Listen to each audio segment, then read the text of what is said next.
ನಮಸ್ಕಾರ. ರಾಹುಗ್ರಹದ ಬಗ್ಗೆ ತಿಳ್ಕೊಳ್ಳೋಣ.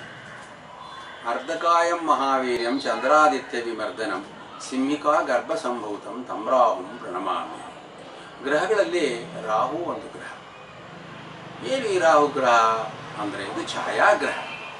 ಗ್ರಹದ ನಮಗೆ ಕಣ್ಣು ಕಾಣಿಸ್ತಿದ್ರೂ ಕೂಡ ಅದರ ಒಂದು ಪರಿಣಾಮ ಎಲ್ಲರ ಮೇಲೆ ಆಗ್ತದೆ. ಸಮುದ್ರ ಮಥನ ಕಾಲದ ಒಂದು ಪುರಾಣದ ಕಥೆಯನ್ನು ಹೇಳೋದಾದರೆ, ಸಮುದ್ರ ಮಥನ ಕಾಲದಲ್ಲಿ ಲಕ್ಷ್ಮಿ, ಕಾಮಧೇನು, ಕಲ್ಪವೃಕ್ಷ, ಉಚ್ಚೈಶ್ರವಸ್ಸು ಹೀಗೆ ಎಲ್ಲವೂ ಒಂದಾದ ಮೇಲೆ ಒಂದು ಸಮುದ್ರ ಮಥನ ಕಾಲದಲ್ಲಿ ಬರ್ತದೆ. ಕೊನೆಗೆ ಲಕ್ಷ್ಮಿ ಆದಮೇಲೆ ಚಂದ್ರ ಬಂದ ಮೇಲೆ ಅಮೃತವೂ ಬರ್ತದೆ. ಮೊದಲಿಗೆ ವಿಷ ಬಂದದನ್ನು ನೀಲಕಂಠನಾಗಿ ಶಿವ ಅದನ್ನು ಆಸ್ವಾದಿಸ್ತಾನೆ. ಕೊನೆಯಲ್ಲಿ ಅಮೃತ ಬಂದಾಗ ಎಲ್ರಿಗೂ ಕಿತ್ತಾಟ, ನನಗೆ ಬೇಕು ತನಗೆ ಬೇಕು ಅನ್ನೋ ಒಂದು ವಿಚಾರ ಬರುತ್ತೆ. ಆಗ ರಾಕ್ಷಸ ಸಿಂಹಿಕಾ ಮಗನಾದ ರಾಹು ಏನು ಮಾಡ್ತಾನೆ, ಆ ಅಮೃತ ಕಳಿಸ್ಕೊಂಡು ಹೋಗ್ಬೇಕು. ಆಮೇಲೆ ಹೋಗಿ ಅವನು ಕರ್ಕೊಂಬಂದೆಲ್ಲ ಇದು ಮಾಡಿ ಸಮಾಧಾನ ಮಾಡಿದಾಗ ಬಲಿಚಕ್ರವರ್ತಿ ರಾಕ್ಷಸ ರಾಜ ಇಲ್ಲ, ಧರ್ಮವಾಗಿರಬೇಕು, ಎಲ್ಲರೂ ಹಂಚ್ಕೊಳ್ಳೋಣ. ಇದರ ಮಧ್ಯೆ ವಿಷ್ಣು ತನ್ನ ಒಂದು ಮೋಹಿನಿ ರೂಪವನ್ನು ಧರಿಸಿ ಸಾಲಾಗಿ ಕುಳಿಸಿ ರಾಕ್ಷಸರನ್ನು ದೇವತೆಗಳನ್ನು ಒಂದು ಸಾಲಿನಲ್ಲಿ ಕುಳಿಸಿ ಅಮೃತವನ್ನು ಮಾತ್ರ ಬಳಸಿ ದೇವತೆಗಳಿಗೆ, ರಾಕ್ಷಸರಿಗೆ ಅದನ್ನು ಉಣಬಡಿಸೋದಿಲ್ಲ. ಆದರೆ ದೇವತೆಗಳ ಸಾಲಿನಲ್ಲಿ ಕುಳಿತಿದ್ದ ಒಬ್ಬ ರಾಕ್ಷಸನ ಅದನ್ನು ಸೇವನೆ ಮಾಡಿರ್ತಾನೆ. ಇದನ್ನು ಪತ್ತೆ ಮಾಡಿದವರು ರವಿಚಂದ್ರರು ಪತ್ತೆ ಮಾಡಿ ವಿಷ್ಣುಗೆ ಹೇಳ್ತಾರೆ. ಮೋಹಿನಿ ರೂಪದಲ್ಲಿದ್ದರೆ ವಿಷ್ಣು ಚಕ್ರ ಬಿಟ್ಟು ಅವನನ್ನು ಸಾಯಿಸ್ತಾರೆ. ಅಷ್ಟರಲ್ಲಿ ಅಮೃತಪಾನವಾದ್ದರಿಂದ ರುಂಡ ಮುಂಡ ಎರಡು ಬೇರೆಯಾಗಿದ್ದರೂ ಕೂಡ ಜೀವಂತವಾಗಿ ಅವರಿಗೆ ಶಕ್ತಿ ಆಗ್ತದೆ. ಹೀಗಾಗಿ ರಾಹುಕೇತುಗಳಾಗುವಂಥ ಒಂದು ದಂತಕತೆ ಇರೋದು ನಿಜ. ಆಯಿತು. ಈ ಗ್ರಹದಿಂದ ಏನಾಗ್ತದೆ ಅಂದರೆ ಶನಿವತ್ ರಾಹು ಕುಜವತ್ ಕೇತು ಅಂತ ಹೇಳ್ತಾರೆ. ಏನೇ ಫಲಗಳು ಒಬ್ಬ ವ್ಯಕ್ತಿಗೆ ಆಗಬೇಕಾದ್ರೆ ಶನಿ ಯಾವ ಫಲಗಳನ್ನು ಕೊಡ್ತಾನೋ ಅದನ್ನು ರಾಹು ಕೊಡ್ತಾನೆ. ಆದ್ದರಿಂದ ಶನಿ ಹೀಗೆ ಸಮೀಪವಾಗಿ ಸಮವರ್ತಿಯಾಗಿ ಅನುವರ್ತಿಯಾಗಿ ಶನಿಯ ಫಲಗಳನ್ನೆಲ್ಲ ನಾವು ಇದುವರೆಗೆ ನಾವೇನಾದ್ರು ತಿಳ್ಕೊಂಡಿದ್ದರೆ ಒಂದು ವೇಳೆ ಅದನ್ನೇ ರಾಹು ನಮಗೆ ಕೊಡ್ತಾ ಬರ್ತಾನೆ. ರಾಹು ಟ್ರಬಲ್ ಮಾಗ, ಅಡೆತಡೆಗಳು ಜಾಸ್ತಿ, ಅಡ್ಡಿ ಆತಂಕಗಳು ಜಾಸ್ತಿ, ನಿಧಾನವಾಗೋದು ಹೆಚ್ಚು, ಯಾವ ಕೆಲಸವೂ ಸುಗಮವಾಗಿ ನಡಲಿಕ್ಕೆ ಬಿಡೋದಿಲ್ಲ. ಅದಕ್ಕೆ ನೋಡಿ ರಾಹುಕಾಲ ಅಂತ ನಾವಂತೀವಿ. ರಾಹುಕಾಲದಲ್ಲಿ ಕೆಲಸ ಮಾಡಿದರೆ ಅಡೆತಡೆಗಳೇ ಜಾಸ್ತಿ. ಪೂರ್ಣ ಆಗೋದ್ರಲ್ಲಿ ಅನುಮಾನ, ಪೂರ್ಣ ಆಗೋಕೆ ಮುಂಚೆ ಅಡೆತಡೆಗಳು ಬರುತ್ತೆ. ಅಡೆತಡೆಗಳಲ್ಲಿ ಸಣ್ಣ ಪುಟ್ಟ ತೊಂದರೆಯಿಂದ ಪ್ರಾಣಹಾನಿವರೆಗೂ ಹೋಗ್ತದೆ. ಅದಕ್ಕೋಸ್ಕರ ರಾಹುಕಾಲ, ಬುಳಿಕ ಕಾಲ, ಯಮಗಂಡ ಕಾಲ, ಅರ್ಧಪ್ರಹರ ಕಾಲ ಅನ್ನೋದೆಲ್ಲ ನೀವು ಕೇಳಿರಬಹುದು.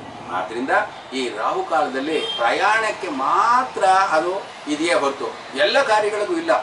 ಜ್ಯೋತಿಷ್ಯದಲ್ಲಿ ಕೆಲವು ಸಂದರ್ಭದಲ್ಲಿ ಏನು ಮಾಡ್ತಾರೆ, ಯಾವ ಕೆಲಸ ಮಾಡಬೇಕಾದ್ರೂ ರಾಹುಕಾಲದಲ್ಲಿ ಮಾಡಬೇಡಿ ಅಂತ ಹೇಳ್ತಾರೆ. ರಾಹುಕಾಲದಲ್ಲಿ ಕಾಳಹಸ್ತಿ ಪೂಜೆ ಮಾಡೋದುಂಟು, ರಾಹುಕಾಲದಲ್ಲಿ ಸುಬ್ರಹ್ಮಣ್ಯದಲ್ಲಿ ಪೂಜೆ ನಡೆಸೋದುಂಟು, ರಾಹುಕಾಲದಲ್ಲಿ ಬನಶಂಕರಿಯಲ್ಲಿ ಕೂಡ ಪೂಜೆ ಮಾಡಿಸೋದುಂಟು. ದೇವತೆಗಳಿಗೆ ರಾಹುಕಾಲವನ್ನು ನಾವು ನಿರ್ಣಯಿಸಕ್ಕೆ ಹೋಗಬಾರ್ದು. ಪೂಜೆ ಮಾಡಲಿಕ್ಕೆ ಯಾವ ತೊಂದರೆಯೂ ಭೇದ ಇಟ್ಕೋಬಾರ್ದು. ಸದಾ ನಾವು ಯಾವಾಗ ಮನಸ್ಸು ಬಂದಾಗಲೂ ಪೂಜೆ ಮಾಡ್ಬೋದು. ಒಬ್ಬ ವ್ಯಕ್ತಿಯನ್ನು ಆಸ್ಪತ್ರೆಗೆ ಕರ್ಕೊಂಡು ಹೋಗುವಾಗ ರಾಹುಕಾಲ ನೋಡೋದಿಲ್ಲ, ಅವನು ಡಿಸ್ಚಾರ್ಜ್ ಮಾಡುವಾಗ ನೋಡೋದುಂಟು. ಇದು ಯಾವ ನ್ಯಾಯ? ರಾಹುಕಾಲದ ಬೇಕಾದದ್ದು ನೋಡಬೇಕಾದದ್ದು ಪ್ರಯಾಣಕ್ಕೆ ಮಾತ್ರವೇ ಹೊರತು ಉಳಿದ ಕೆಲಸಗಳಲ್ಲಿ ಅಲ್ಲ ಅಂತ ಹೇಳೋದಕ್ಕೆ ಇಷ್ಟಪಡ್ತೇನೆ. ಕೆಲವರು ಏನು ಮಾಡ್ತಾರೆ, ರಾಹುಕಾಲ ಬೇಡ ಸರಿಗಿಲ್ಲ ಹೆದರಿಸ್ಬಿಡ್ತಾರೆ. ಯಾವುದೇ ಕೆಲಸ ಮಾಡೋರನ್ನ ಅರ್ಧ ನಿಲ್ಸೋಕ್ಕೆ ಸಾಧ್ಯವೇ? ಊಟ ಮಾಡೋರು ಅಲ್ಲೇ ನಿಲ್ಸೋಕೆ ತಟಸ್ಥರಾಗೋಕ್ಕೆ ಸಾಧ್ಯವೇ? ಮನೆಯಿಂದ ಹೊರಡ್ತಾರೆ, ಅವ್ರು ಬಾಗಿಲಲ್ಲಿ ನಿಂತ್ಕೊಳ್ಳೋಕೆ ಪ್ರಯಾಣ ಮಾಡಬೇಡಿ. ಆದ್ದರಿಂದ ನಮ್ಮ ಮನಸ್ಸಿನ ಸಮಾಧಾನಕ್ಕಾಗಿ ನಾವು ನಮ್ಮ ಕುಲದೇವತೆಯನ್ನು ಪ್ರಾರ್ಥನೆ ಮಾಡಿ ಪ್ರಯಾಣಕ್ಕೆ ಹೊರಡ್ಬೋದು. ಆದರೆ ರಾಹುಕಾಲದಲ್ಲಿ ಪ್ರಯಾಣಕ್ಕೆ ರಾಹುಕಾಲ ಬೇಡ ಅಂತ ಮಾತ್ರ ನಿಷಿದ್ಧ ಮಾಡಿದ್ದಾರೆ ಹೊರತು ಎಲ್ಲ ಕಾರ್ಯಗಳಿಗೂ ಇಲ್ಲ. ಕೆಲವು ಜ್ಯೋತಿಷ್ಯರು ಅದನ್ನು ಹೇಳ್ತಾರೆ, ನಾವು ಕೇಳ್ತಾ ಬಂದಿದ್ದೇವೆ. ಪ್ರತಿದಿನವೂ ರಾಹುಕಾಲವನ್ನು ಹಿಡ್ಕೊಂಡಿದ್ದಾರೆ. ವರ್ಜ್ಯ ಅನ್ನೋದನ್ನ ಯಾವುದಕ್ಕೆ ಅನ್ನೋದನ್ನು ತಿಳ್ಕೊಂಡು ನಾವು ಮಾಡಿದರೆ ಸರಿ.